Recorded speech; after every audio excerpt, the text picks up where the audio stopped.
টি-20 বিশ্বকাপে নভেম্বরের মতো খেলছে বাংলাদেশ। আগের সকল আসর মিলিয়ে এই পর্যন্ত এই টুর্নামেন্টে 38টি ম্যাচ খেলেছে বাংলাদেশ, যার মধ্যে 9টিতে বিজয় লাভ করেছে।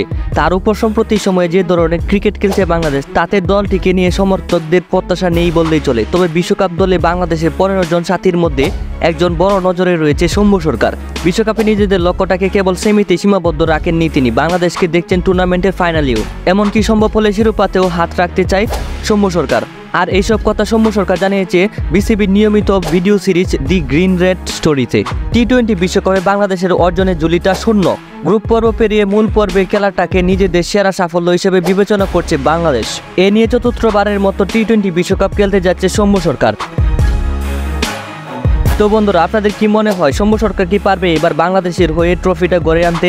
আপনাদের মতামত অবশ্যই কমেন্টের মাধ্যমে জানাবেন।